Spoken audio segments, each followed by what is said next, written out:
بسم اللہ الرحمن الرحیم۔ محترم سامعین، آج میں آپ کے سامنے ایک بریلوی عالم کے وہ حق گوئی رکھنا چاہتا ہوں جس نے امت کو جھنجھوڑ کر رکھ دیا۔ انہوں نکلیے ذرا روڈوں کے اوپر جا کر دیکھیں ذرا کیا ہو رہا ہے۔ میلے ٹھیلے لگ گئے، ڈھول ڈھمکے پہ لڑکے ڈانس کر رہے ہیں، مسجدوں کے چھجوں پہ ڈانس ہو رہا ہے، لڑکیوں کو حور بنا کے بٹھایا ہوا ہے۔ لیکن ہمارے جلوس مسجدوں کو خالی کر رہے ہیں۔ کیا یہ وہی نبی صلی اللہ علیہ وسلم کی خوشی ہے جنہوں نے ہمیں قرآن سے جوڑا تھا؟ لیکن ہم قرآن سے دور اور نعرے بازی میں مشغول ہیں۔ کیا یہ محبت ہے یا دھوکہ؟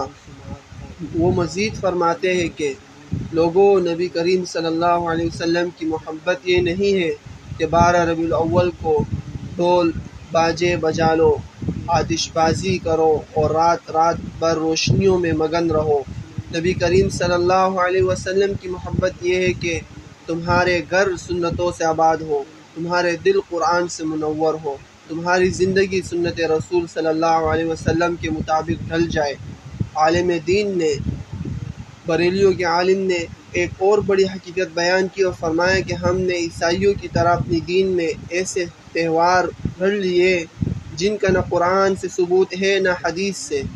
نبی کریم صلی اللہ علیہ وسلم نے خود فرمایا کہ جو دین میں نئی چیز نکالے جو اس میں نہ ہو تو وہ مردود ہے۔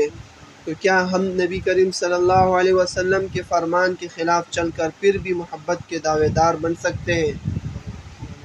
محترم حضرات، یہ حق گوئی اس لیے اہم ہے کہ یہ بات کسی دیوبندی یا اہل حدیث عالم نے نہیں کہی بلکہ ایک بریلوی عالم نے کھل کر کہی، اور وہ بھی اپنی قوم کو سمجھا رہے ہیں کہ اگر واقعی حضور صلی اللہ علیہ وسلم سے عشق ہے تو ان کی سیرت کو زندہ کرو، ان کی سنتوں کو اپناؤ اور بدعات سے بچو۔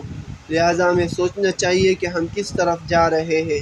محبت کا تقاضا جلوس، نعرے اور آتش بازی نہیں بلکہ اتباع سنت ہے۔ یہی وہ پیغام ہے جو اس بریلوی عالم نے امت کو دیا اور یہی اسلام کا اصل راستہ ہے، اور یہ آپ بیان خود ان کے الفاظ سے سنیں۔